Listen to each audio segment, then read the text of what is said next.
So today, my talk is about startup communities and how we all can take entrepreneurial approaches to starting new things. And so specifically, what can we and you do with your congregations when you're looking to get involved in your community, to start a new project, to start a new initiative? So I want to start off by asking you to complete this sentence. Okay? Complete the sentence. In the beginning. How would you complete that sentence? God created the heavens and the earth. That's a good answer. That's a good answer. That's a good answer. What was that? In the beginning was the Word. In the beginning was the Word. Okay, good answer as well. Okay, well, here is another way to complete that sentence. In the beginning, everything once was a startup. Okay, makes sense? And here are some examples. Ford Motor Company, since we're here in Michigan. Started by their founder, Henry Ford, started more than a century ago in 1903, and today it employs over 199,000 people. Another example of a startup that is still around today is Google, which was started about 25 years ago. Started by two founders, Sergey Brin and Larry Page, both U of M alum, and today the size is 57,000 employees.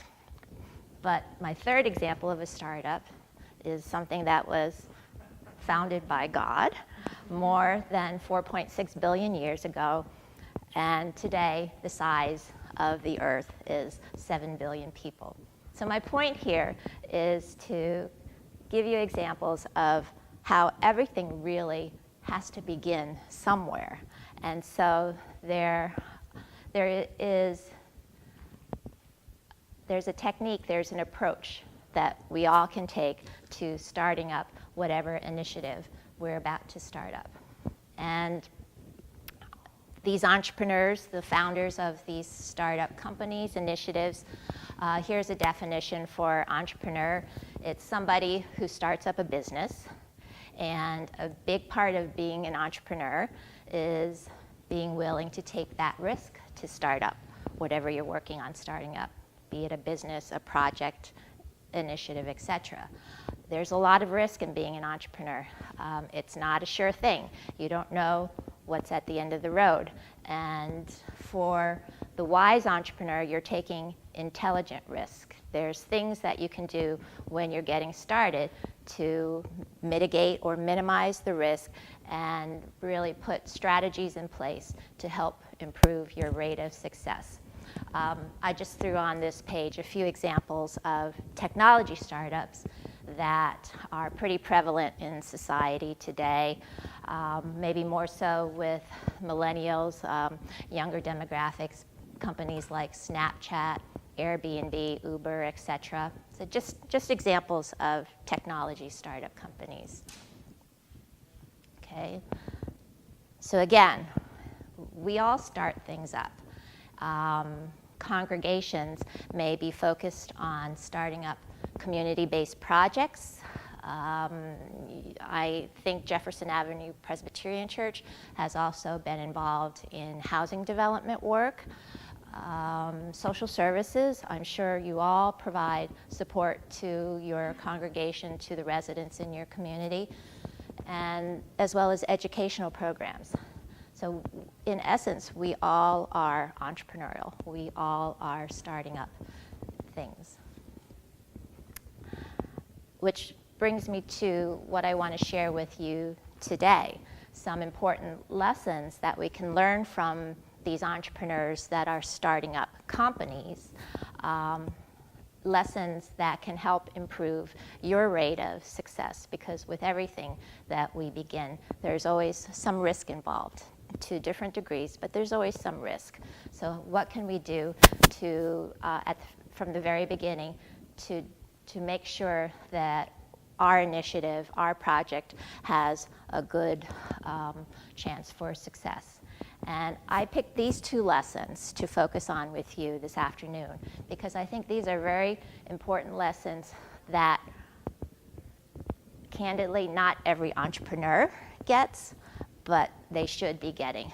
And if they don't get it at the beginning, they certainly get it by learning the hard way about the value of, number 1, really focusing on your customers' needs, and number 2, figuring out how to make money. Okay? These 2 lessons, I think, are kind of elemental to entrepreneurs as well as to any group, any individual that is endeavoring to create something from scratch. And I'd also like to share with you some tools that I use quite often with entrepreneurs that I'm coaching. This is a tool that was created by another entrepreneur the tool is called the Value Proposition Canvas. And there's 2 main elements to the tool. Maybe I should pass this out because I don't know how well you can see it on the screen. So, thank you. But this Value Proposition Canvas is a visual map of the customer on the right side of the page, and you and your product, solution, whatever you are creating for that customer, which is represented on the left side of the page. And this is a tool for you to use when you are starting out your initiative. And it's about learning more about your customer. Who do you seek to serve? That's what I mean by your customer. So for the entrepreneur, it tends to be the person that's going to pay the entrepreneur for the product or service that they deliver. For you, for anybody who is starting up a community-based project or initiative, it's who you seek to serve. That's one of your customers. And so this tool here, the Value Proposition Canvas, can help you go through kind of the thought process of really understanding who your customer is and how you can best serve them. So on the right side of the canvas, the customer side of the canvas, that little face in the middle of the circle, that represents your customer. And around the customer in the circle, there are 3 segments. The segment to the immediate right is about what jobs your customer is doing.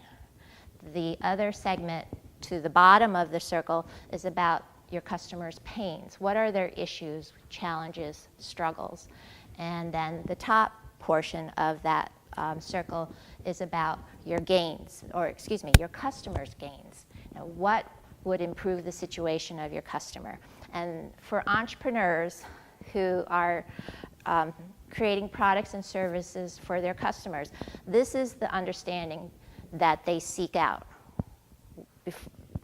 They should seek this out before they build anything, before they start to build any sort of widget or write that app or whatever they're creating. They should start first by really getting into the essence of who they are serving, who their customer is. And this mapping identifies the elements of their customer by asking questions about what jobs your customer is doing, what are their pains, and what are their gains. And on the left side of the canvas then is the solution to your customer's situation. So I'll go into this in a little more detail. This is just what I was talking about, is getting to know your customer by understanding what jobs he or she has to get done, what are their pains, their challenges, and what are their gains. And the left side is, once you know that, then that puts you in a situation to better come up with a solution that readily solves your customer's needs, challenges, etc. etc. Okay? Yeah, sure. Yes, yes. So here's a few high-level examples, and then we can also talk about what some examples would be for your particular customers. So for the customer that the entrepreneur is seeking to sell his or her product solution to, what would the jobs of the customer be? Let's say that, sorry, I keep on hitting the mics. If I'm the entrepreneur and I'm creating a product, a better widget for a business customer, so that business customer who's I'm just making this up, who is a manufacturer can manufacture his product better. So the job of my customer is to manufacture, and by me giving him my product or solution, he can do his job better.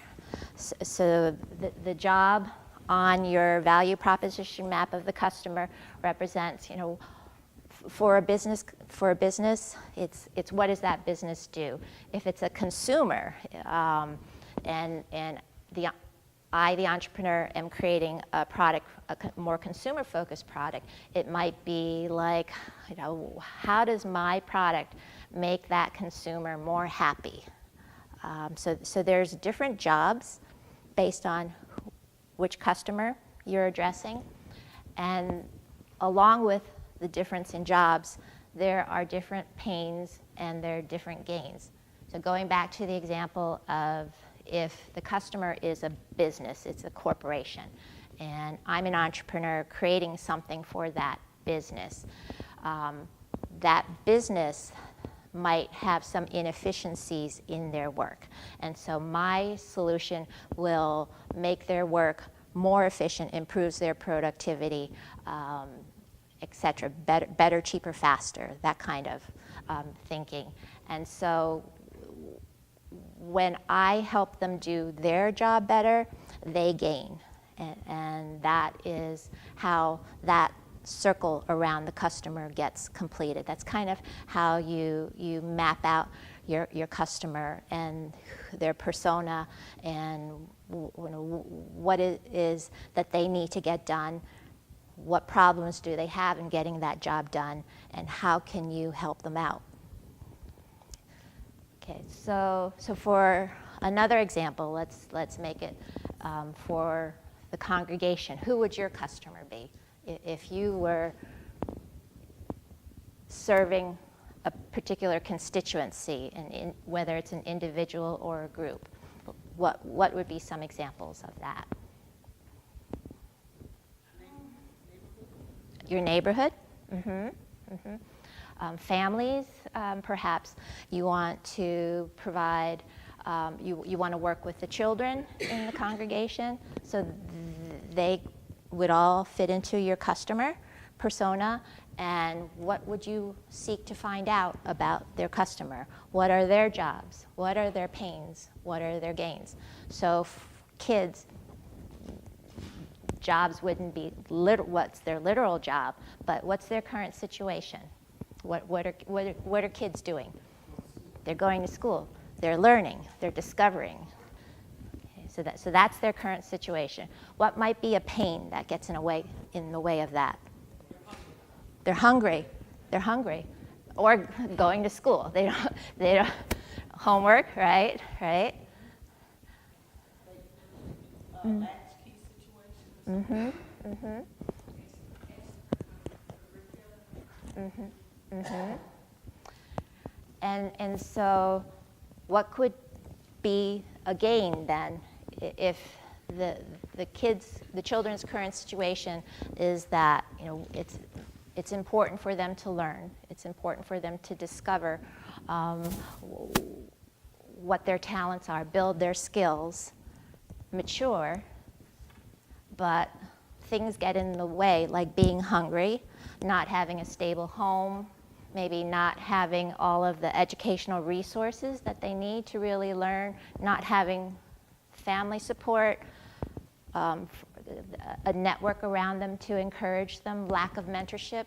Those are all pains that interfere with the job that they need to get done. But let's look at the complement, the positive complement to that. So the kid's job is to learn. Okay? And when they are learning well, what do they gain? What do we as a congregation gain from that?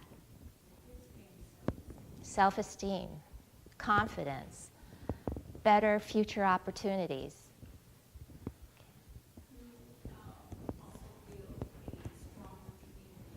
Mm-hmm. Mm-hmm. Mm-hmm. Mm-hmm. Mm-hmm. Strengthen the relationship between members, between family members, between friends, between the whole congregation and the community at large. Mm-hmm. Right. So all of these things are kind of become a persona that you build on your customer. Entrepreneurs are doing this for their customers, and I think anybody who's wanting to put together a project, an initiative, an offering to solve a problem should be thinking about these points about who they seek to serve. What do they need to do? What are the challenges that get in the way of doing what they want to do? But then, what does success look like? And so that's that right side of the value proposition canvas. Does that make more sense? Okay. Now we're going to start talking about the left side of the canvas, which is the solution that entrepreneurs put to build the product or service. And for you, it's a program. It's finding ways to feed kids who don't have enough food to eat, whatever it is. Okay. So again, I'm going to start with some examples from the entrepreneur's perspective. The solution that the entrepreneur brings to her customer is one that can save that customer time, money, make their job, their work more efficient, improve the performance of the company, make the company more competitive. These are examples of how the entrepreneur helps his customer get to the gains part of the customer mapping. And so for the congregation and your customer, what's embedded, what are the benefits in the solution that you bring to who you seek to serve? And you've already touched upon a lot of the points that I've listed here. You might be education, mentoring. If somebody is struggling to have basic needs met, you can fill that gap for them. Building stronger relationships, those social connections, help people succeed and reach more opportunities in life. So do these parallels make sense to you? The parallels between what the entrepreneur seeks to do and what you seek to do as a congregation? Okay. So that was about the first lesson, is entrepreneurs really need to understand who their customers are. And I think there are lessons in that for you as well. And the value proposition tool I like a lot because it's very visual. I'm a visual person, and it helps to show the relationships between the customer and the solution that you are delivering. Okay. So now I want to talk about the money part. That was the second lesson that I mentioned earlier, is what entrepreneurs strive for is not only creating a product or service that satisfies a customer's need, but from the very beginning, entrepreneurs need to be able to do this and figure out how to make money doing it. Okay. Because if there's not enough money coming into that startup company that the entrepreneur is building, it's not going to succeed. The number one reason why startups fail is because they run out of money. They don't have enough money. And there are a lot of factors that cause the company to run out of money, but one of the big issues is they just don't have enough customers paying for their product or service. So that ties into the first lesson, is if they don't have a good enough appreciation of who their customers are and what their customers value and need, then that's going to impact the second issue of having enough money to fuel and sustain your startup. So money, it's about capitalism, yes. Entrepreneurs, a lot of entrepreneurs get into starting up new companies,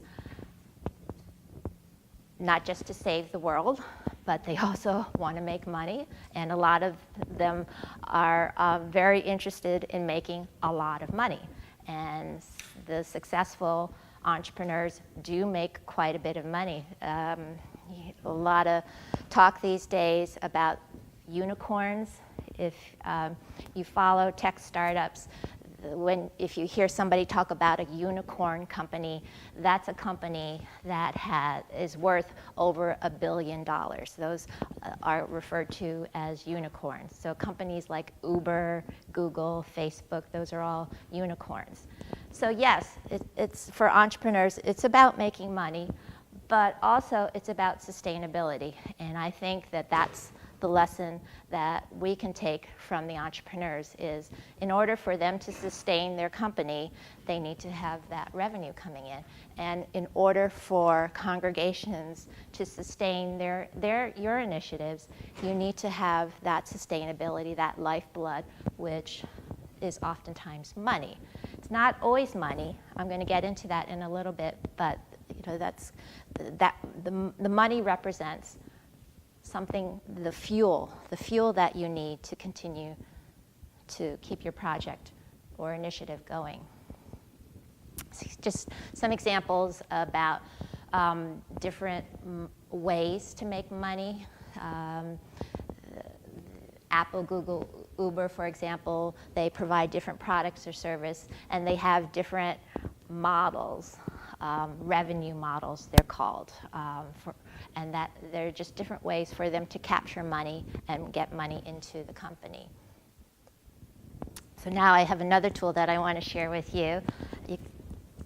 As I said, I'm really into visual tools, so this is also another visual way to strategize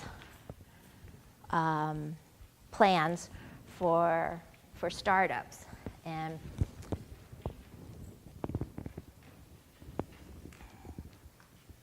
it used to be not too long ago that when somebody wanted to start up a new company, they would often sit down for weeks, months at a time and write a business plan. And that business plan would be 30 pages, 50 pages, even 100 pages long.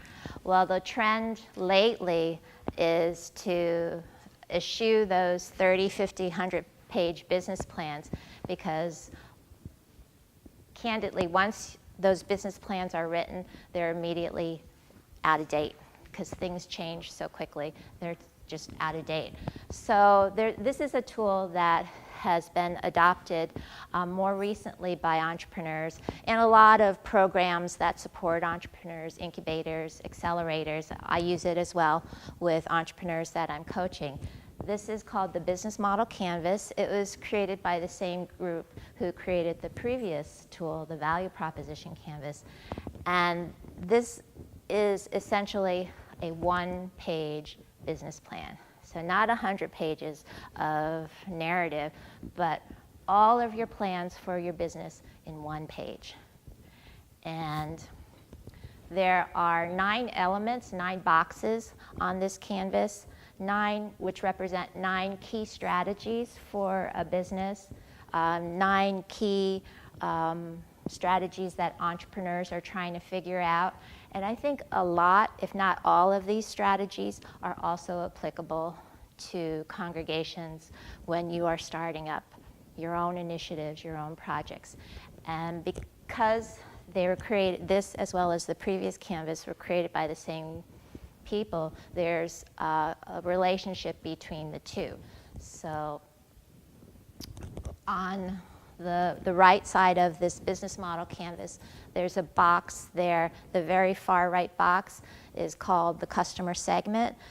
That's the same customer information that's on the first sheet, which is that face in the middle of the circle. That's representative of who your customers are. In the middle of this canvas, that box is called the value proposition, and that ties to the left-hand side of the previous sheet, which is the solution box. Okay.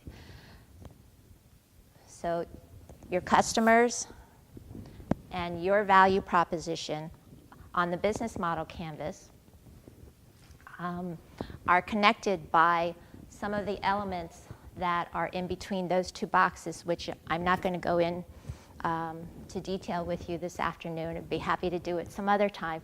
But this,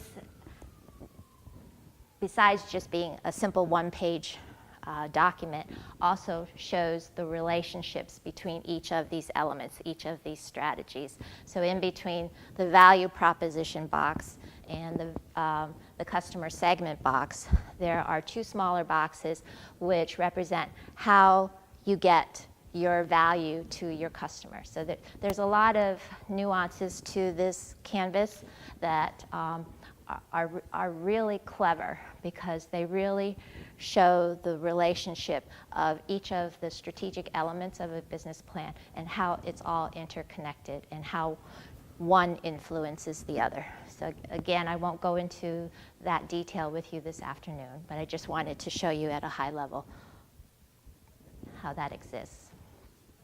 One more box that I am going to point out to you on the canvas, though, is this bottom right box. And what's that one called?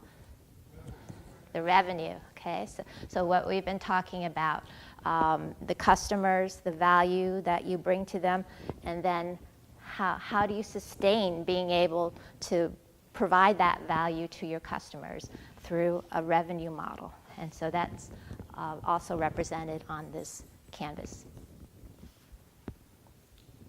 Okay. Now I want to go back to the customers and spend a little more time talking about that and point out that you can have different types of customers. And these tools have nomenclature for those different types of customers. One of the terms is your end user. And your end user is somebody who is physically using your product or the one directly engaging with the service that you provide. And then another type of customer segment that you can have is a payer, which is not the same, which is a different person from the end user. And that payer is what? Well, I was just thinking about the end user might be the neighborhood, and the payer is the church. Exactly, right? So the end user is the one that's receiving the service, but the payer is the one who's paying for it. So he's not the recipient, but they're the ones that is providing the payment so that that service can happen. And these are different types of customer segments. So getting granular in the customer persona to really identify who might be an end user, and then figuring out if that end user is going to be the payer or is there going to be a different customer that's the payer. And entrepreneurs get into their customer personas to this level of detail. And there's more customer segments, even further segmentation, which I'm not going to go into, but I'd be happy to another time as well. And important point about these different customer segments, there has to be value. Each one has to see value. And that value may or may not be the same value, but each one has to receive value. So for you, if you are the entrepreneur providing a product, service, and you have a situation where you have multiple customer segments, an end user segment and a payer segment, each one has to get value out of the relationship. And that's really, really important. So some examples. Start with Google. So who uses Google for search? Everybody, right? It's a word. Go Google it, right? It's probably a word in the dictionary. Oh, just go Google that. Okay.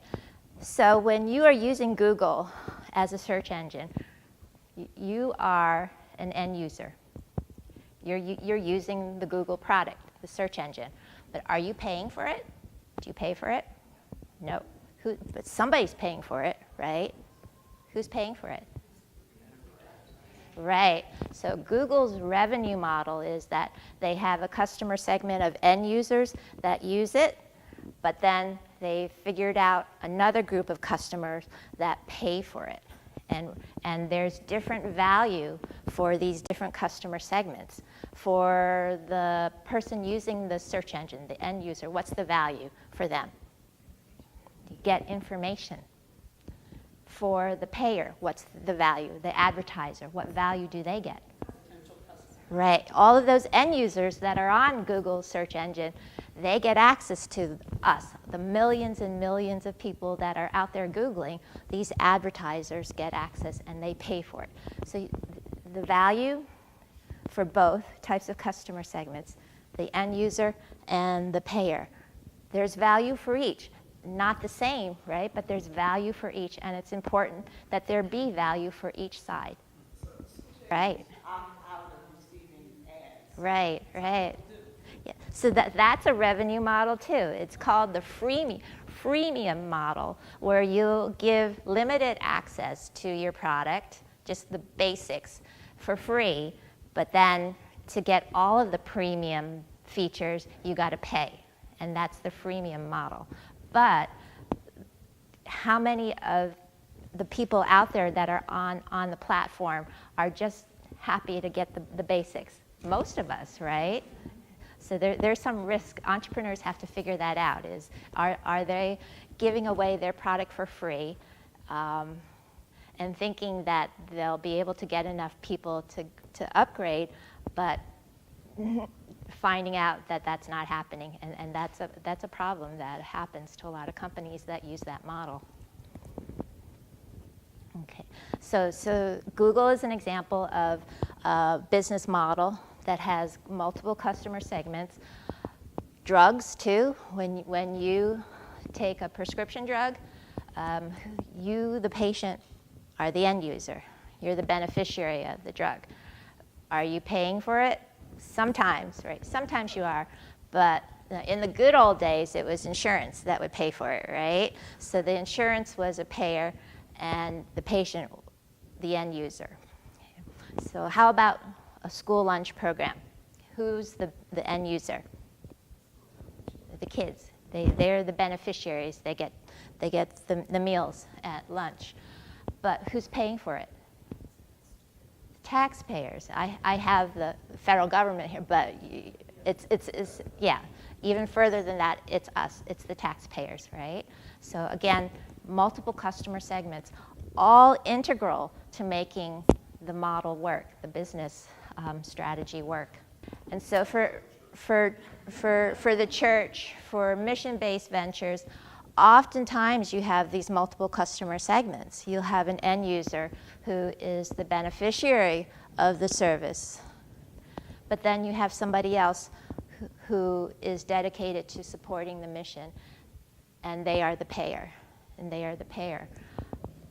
There has to be value for both.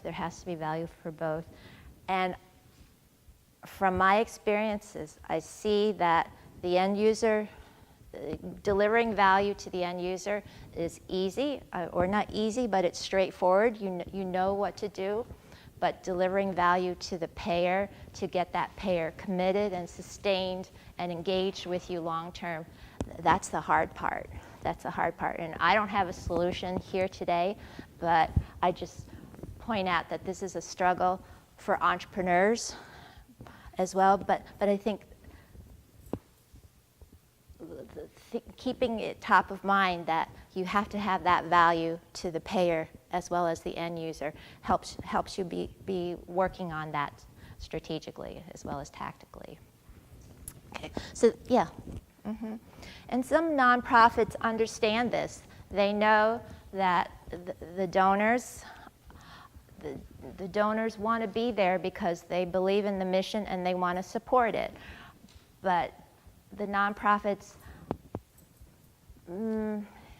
maybe not take it for granted, but just don't think enough about how do I keep on delivering value to my donor base as well as serve my end user. And those really have to go hand in hand, because if one falls, then the other one is going to fall as well. A little bit more about the money part, the money piece. When I say payer for the entrepreneur, it's primarily that the payer is paying the entrepreneur money. But for mission-based ventures, for work that your congregation is doing, it can be money, but it's not always money. There are other ways that people can pay. And those ways are paying through resources, so they can give of themselves, of their time, they can give of their talents or physical resources as well. So those are other ways for you to think of payment. It's not just money, and I just wanted to be sure I said that. Okay, so starting a new venture, whether it's an entrepreneur that's starting a tech venture or a congregation, a church that's starting a new program, a new service for the community. Number one, start by gaining an understanding of your customers, know their jobs, their pains, their gains, and literally use the tool, that value proposition tool. I've seen entrepreneurs blow it up to a big size and use sticky notes. They hang the value proposition map on the wall, and then will use sticky notes and write on those sticky notes what their customer jobs are, what their pains and gains are, and then brainstorm what kind of solutions can help the customer do his job better, alleviate his pains, increase his pains. And so it's really, really a nice tool for that type of strategizing.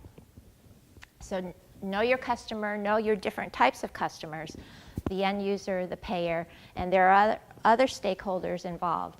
There are other stakeholders that influence in a positive, in a negative way, and being aware, being mindful of their role is critical too. And you can do a customer map for each one of those types of constituents, end user, payer, and other stakeholders that have some role in what you are about to do. And then number two is filling out the left side of that value proposition canvas for every one of your customer segments, from end user to payer to influencers, antagonists, protagonists, etc. Okay, and then the revenue model. Okay, so it's not necessarily all going to be about money, but it is what is that stream of fuel that's going to help you not just get your initiative off the ground, but sustain it. And the revenue model is one of the hardest things for entrepreneurs to figure out. There's different strategies on how you price your product or service. There's tricks, but it all boils down to really understanding who your customers are, the end user, the payer, and what's that value that you bring to that. If you start with knowing those two things first, then the revenue model starts to kind of shape itself. Those two elements really help you understand what's the best way to build a program, build an initiative that can be sustaining and have good longevity. Okay. So last question here is, how do you keep returning value to your payer? And this is another thing that entrepreneurs go through in terms of their strategies, is there's a lot of work for them to get a customer on board to buy their product or service the first time, but that's not just it when it comes to getting customers, because there's also this funnel, which in the entrepreneurial world they'll call get, keep, grow. And I think in the fundraising world, this is used as well as a customer development strategy. How do you get that customer into the funnel, okay, engaged with you, interested, and then supportive of you? How do you keep them with you? And then how do you grow their relationship with you? Those are the three segments in this funnel. Entrepreneurs think about this when they're trying to attract customers. There's one strategy for attracting a customer, probably a different strategy for keeping that customer with the company, and then a whole nother strategy for growing the revenue that they earn from that customer. And those strategies are probably helpful for you to be considering too when you are developing your plans for your product, your program, your initiative. It's these three phases of get, keeping, and growing customers, and knowing that you can always provide value to your customers in each of those stages. Could you read those various segments on there? On the left side, it says acquire. That's the first thing in the funnel. And then it says activate. So as the funnel narrows, as you get your customers through that funnel, you activate them, you get them engaged. And then the middle part is keep customers. How do you keep them with you? The right-hand side, this is specific to companies. So it says, how do you upsell to them, cross-sell, and get referrals? Because who's your best, right? Who's your best testimonial, your best reference comes from your existing customers. So this is kind of an outline of what the entrepreneur is thinking for their customer development.